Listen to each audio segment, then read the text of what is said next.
Hi everyone, my name is Carly and I'm going to be reading you guys a book today.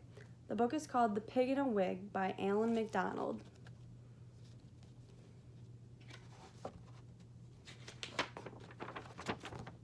Once there were some animals who lived on a farm in a humble tumble-down barn.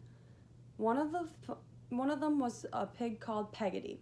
Peggotty was a polite, kind-hearted pig, but she was rather proud of her looks. She spent hours admiring her reflection in the duck pond.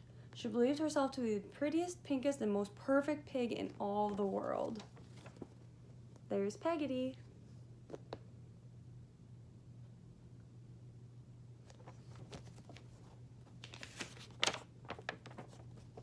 One morning, some lambs passed the farmyard gate on their way to the fields. Peggotty was gazing at herself in the duck pond, as usual. The lambs were very pleased with their new woolly coats and hadn't yet learned any manners. They stopped to stare at her. "Ugly old pig, you're pink and fat and you're bald too," they bleated. There's Peggotty by her water, and then there are the mean goats.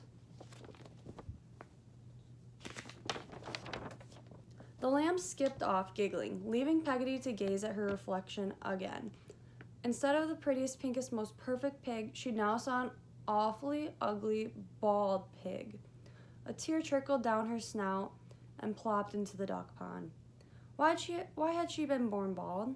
She wondered. There must have been some mistake. She dried her eyes and decided to ask some of her barnyard friends.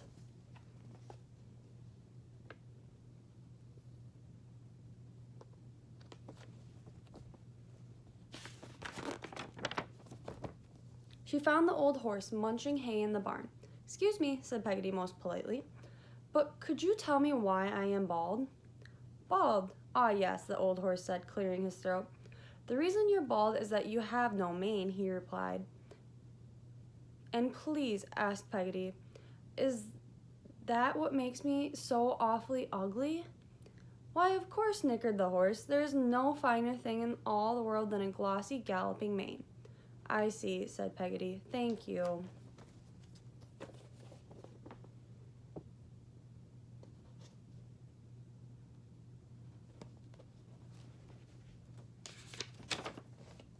Peggotty trotted into the barnyard, where she spotted the Marmalade Cat, curled up in a sunny spot. "Excuse me," said Peggotty, most politely, "but do you know why I am bald?" The Marmalade Cat opened one eye and looked at Peggotty. "The reason you're bald is that you're wearing no fur," she replied. Peggotty nodded sadly. "And is that what makes me so awfully ugly?" "Of course," purred the cat. "There is no finer thing in the world than a lickable, tickable fur." "I see," said Peggotty. "Thank you."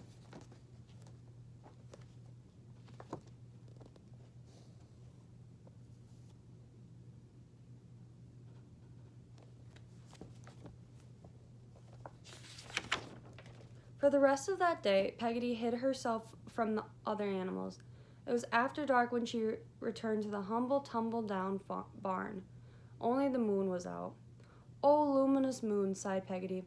"Why was I born so bald and awfully ugly?" To her great surprise, a voice replied, "The reason you're bald is that you have no fabulous feathers to flaunt." Peggotty looked up. It wasn't the moon talking after all. It was a singing cock on the roof. "Can you help me?" said Peggotty, most politely. "I've asked everyone why I am bald and awfully ugly, and they say it's because I haven't got a glossy and galloping mane or lickable, tickable fur, not to mention fabulous feathers to flaunt, but I don't see what I can do about it."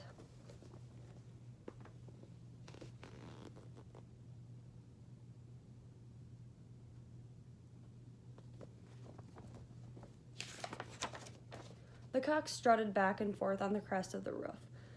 "It would indeed be a strange and wonderful sight if a pig could grow feathers," the cock crowed.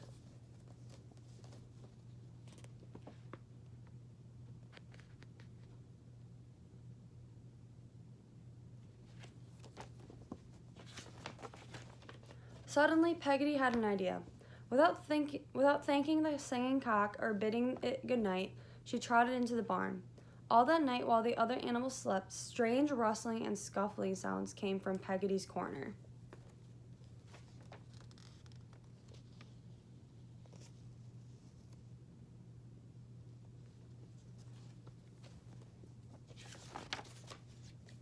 When the first sunlight crept into the barn, the cock crowed and the animals stretched and yawned and shuffled out into the yard. Everyone stared at Peggotty. Overnight she had grown hair, golden locks of hair as curly as a pig's tail. Peggotty tossed her head proudly and paraded in front of them.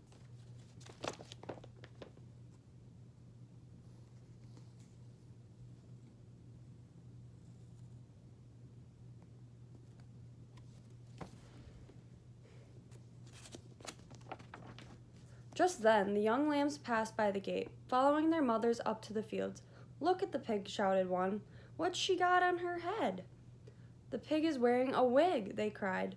They all crowded around the gate, bleating and giggling at poor Peggotty. "The pig in a wig, the pig in a wig," they chorused.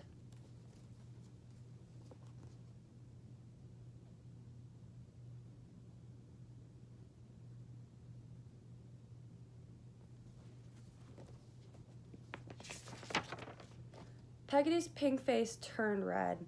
She spun around and fled up the hill. She didn't stop running until she reached the big farmhouse at the top. There she crept into the shadow of the wall and wept. Tears ran down her plump cheeks and the straw wig lay crooked and crumpled on her head.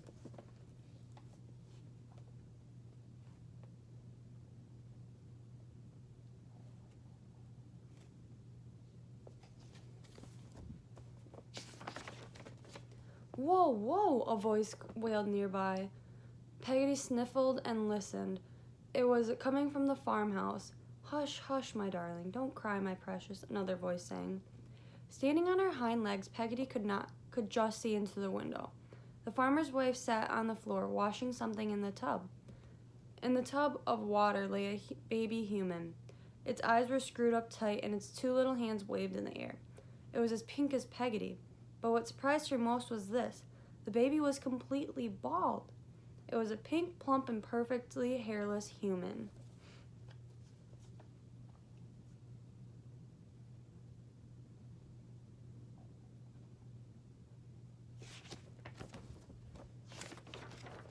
The farmer's wife tickled the baby's round tummy.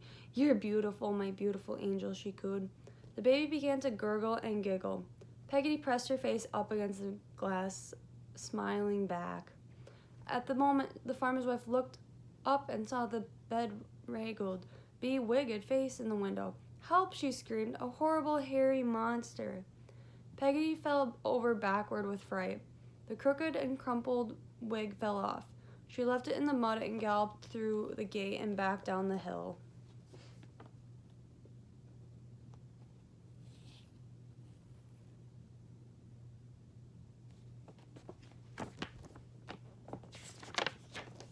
That night, Peggotty told her story to the other animals in the humble, tumble-down barn. And so she concluded, "If you are hairy, humans think you are a horrible monster. But if you are bald," and here she blushed modestly, "they call you an angel. And they say you are beautiful," she added, holding up her head a little higher.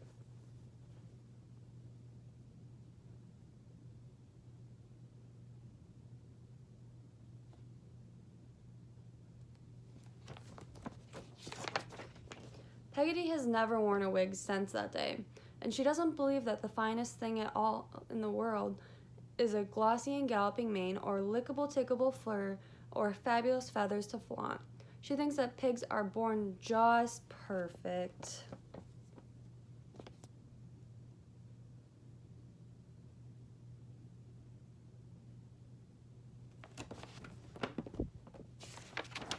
The end. Thank you.